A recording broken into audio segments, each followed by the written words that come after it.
I strongly oppose the bill, 130th Constitutional Amendment Bill, as well as the other two bills I strongly oppose on 4 grounds. So the first ground is the bills are to be introduced according to the rules and procedure of the House. The bill is not circulated among the members. Yesterday after 1 o'clock we have received the copy of the bill, and I would like to know from the Honourable Minister, what is the undue haste and urgency in bringing such a constitutional amendment bill? What is the emergent need of having such a bill? That means the introduction of the bill itself is lacking bona fides. The bill is lacking bona fides. That is why I would like to say that this is with a mala fide intention to destabilize the opposition ruled states in various parts of the country. Number one. एक minute माननीय अध्यक्ष जी, प्रेमचंद्रन जी कह रहे हैं कि जल्दबाजी में लाया गया। इसका सवाल इसलिए नहीं उठता कि मैं इस बिल को संयुक्त समिति को सौंपने की दरखास्त करने वाला हूं। इस पर संयुक्त समिति जो राज्यसभा और लोकसभा पक्ष और विपक्ष सभी सांसदों की बनेगी, जो इस पर विचार करेगी और आपके सामने लेकर आएगी।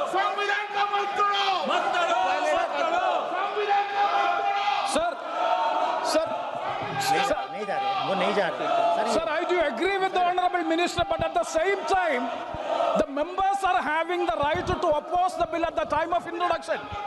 This is the legitimate constitutional right of each and every member to oppose the bill at the time of introduction of the bill.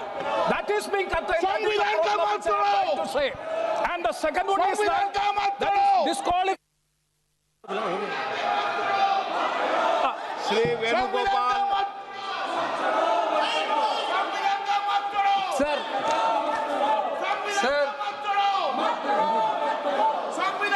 Sir, I rise to oppose the introduction of the Constitution Amendment Bill 25, the Government of Union Territory. Sir, this bill is to sabotage the federal system of this country. This bill is to sabotage the basic principle of the constitution of this country. Sir, BJP people are telling this bill is to bring morality in politics. Can I ask a question to the Honourable Home Minister? When he was the Home Minister of Gujarat, he had been arrested, sir. Whether he took the morality of that point of time, गृहमंत्री जी, अब मुझे सुनो जरा, मुझे सुनो गृहमंत्री जी, मुझे सुनो ना, पहले बैठ जाओ प्लीज। हाँ गृहमंत्री जी। माननीय अध्यक्ष जी, मैं रिकॉर्ड क्लियर करना चाहता हूं। मुझ पर झूठे आरोप लगाए तब अरेस्ट होने के पहले मैंने नैतिकता के मूल्यों का हवाला देकर इस्तीफा भी दिया, और जब तक मैं कोर्ट से निर्देश नहीं हुआ, कोई संविधान पद मैंने स्वीकार नहीं किया। ये क्या सिखाते हैं नैतिकता में? मैं तो इस्तीफा देकर गया था, और मैं तो चाहता हूं कि ये नैतिकता के मूल्य बढ़े। हम ऐसे निर्लज्ज नहीं हो सकते कि हम पर आरोप लगे और हम संवैधानिक पद पर रहें। अरेस्ट के पहले मैंने इस्तीफा दिया है। माननीय सदस्य, आप बिल पर बोलिए। आप 72 के नियम के तहत बोलिए। सर, दिस नियम से आपका डायरेक्शन है। 19 आप 72 नियम के तहत बोलिए। सर, लाइक है सर, नियम के तहत बोलो आप। सर, दिस आपका डायरेक्शन है 19A 19B। हाँ है। Chapter on call भी है। हाँ। Very clearly telling at least 1 week notice is needed for introducing a bill. Sir, I am telling that this bill is to target the opposition ruling government. This bill is to threaten the people like Nitish Kumar and Chandrababu Naidu. This bill is to blackmail everybody.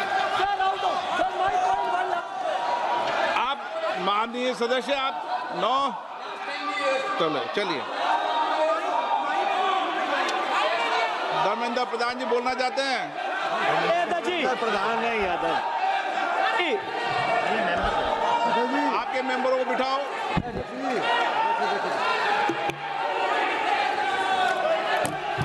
अध्यक्ष जी, मैं ये जो तीनों के तीनों विधेयक आए हैं, संविधान का 130वां संशोधन विधेयक 2025, एक मिनट, संघ राज्य विधेयक, देश देख रहा है आपको, संघ राज्य शासन विधेयक नैतिकता के बिल का 2025, विरोध कर रहे हो, जम्मू ये देख कश्मीर रहा है। पुनर्गठन विधेयक 2025, इन तीनों का माननीय अध्यक्ष जी अपनी पार्टी, अपने नेता आदरणीय अखिलेश जी की ओर से पुरजोर विरोध करता हूं।